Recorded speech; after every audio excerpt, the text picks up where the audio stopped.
Our top story switches gears to a new collaboration between the U.S. and Canada to try and curb emissions from locomotives and get them to net zero. Joanna Marsh now joins us. Joanna, thanks so much for coming on the show. This is a new task force that's been put together. What are their objectives to try and get locomotives closer to, if not at, net zero? Yeah, so a lot. The industry right now, probably on both in both countries, the U.S. and Canada, have been working to develop alternative fuel technologies. So using battery electric locomotives. That's something that Wabtec and Progress Rail have been working on, and several of the Class 1 railroads have been involved with that. And then, of course, you also have the hydrogen powered locomotives. That I believe the Canadian Pacific and CSX, but CP especially, have been testing. And so so you have this private research happening. With individual companies and universities, but it's making it's a way, I guess, for the governments to declare that it has their backing, of course, as well. So so the idea is that U.S. and Canada will fund a task force that will sort of support research looking into the wide-scale deployment of these technologies. And this was announced at the climate change conference in Dubai that's going on right now. So, Joanna, of course, we know that it's not going to be just a quick switch over from diesel-powered locomotives straight to battery electric or to those hydrogen power there. It's going to be a little bit of a transition period, and we're going to have to explore some transitional energy. Are we looking at exploring any types of renewable diesel or anything like that as kind of a stepping stone process forward? Or is that something that the task force is going to really kind of suss out, is what these next steps look like?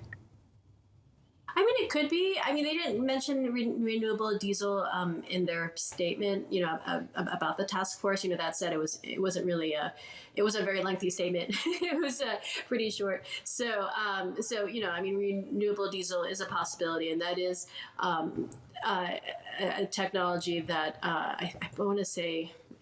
Well, it's Union Pacific or BNSF, but one of the two, if not both. I think UP have been.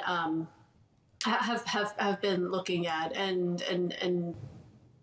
I think even just for the broader freight transportation industry, renewable diesels is the fuel that's kind of being viewed as a stepping stone towards maybe something that might even be cleaner still. So.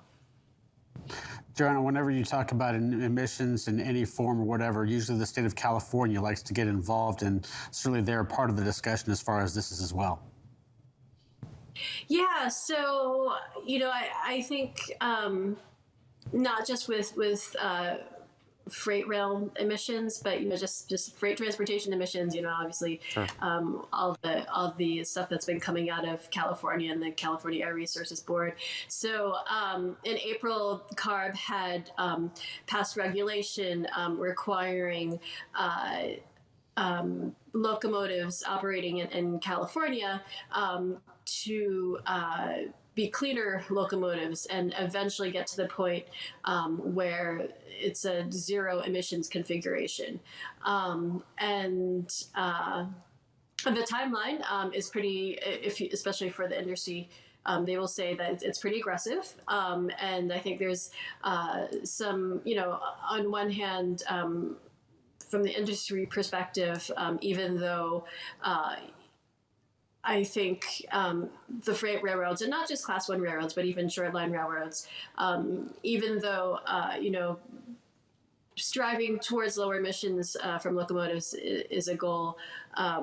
The one that they have now, I think by 2030, I think locomotives operating in California have to be 23 year, 20, the oldest they can be is 23 years old. And then, and that's, I think, for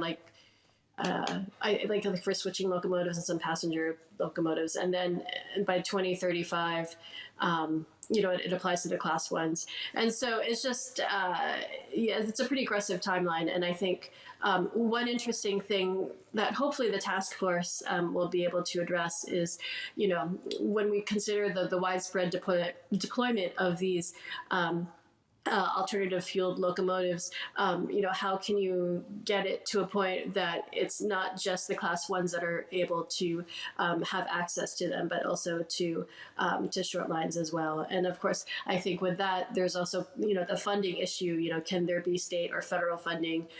If this is really a goal for the U.S. government and Canadian government, can there be federal funding at the, in the U.S. or Canada, to support short line railroads or others that might need these types of newer technologies for locomotives, but can't afford it. That was going to be my next exact question. So I'm really glad that you brought that up, because there's always, this conversation is kind of one of inclusivity and access, right? And as we know, obviously our big players are those class ones, but your short line operators are doing a lot of that kind of very local heavy lifting, and oftentimes doing a lot of those local moves. And when we see that, there needs to be some kind of trickle down from your top line down towards those shorter operators. Any threat of maybe some of those shorter, smaller operators that is being kind of driven out of the business because of this regulation, or because they simply can't afford to comply with what will eventually come down the pipeline?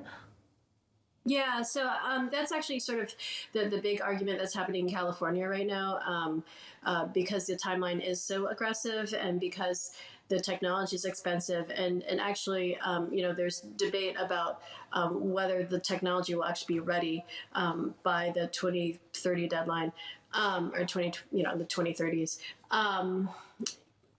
The Short Line Association has said that the sort of really small short line operators operating in California, might really quite frankly might not be able to afford it. They he was. I was talking with the president of that association the other day, and the idea that some of these locomotives that they run, because the short line operations are hand-me-downs in a way. So the locomotives sometimes can be like 50, 60 years old, and and that's like what they have, because that's the short lines by their nature are rail lines that the class ones didn't want anymore. And so the local community was like, oh, sure, we'll take it. So,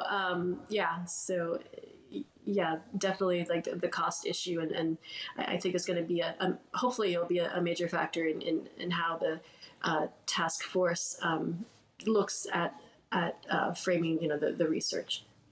Aggressive timelines can certainly be a double-edged sword. It's nice to have a great goal, not nice to have a very close deadline as well to try and get that done.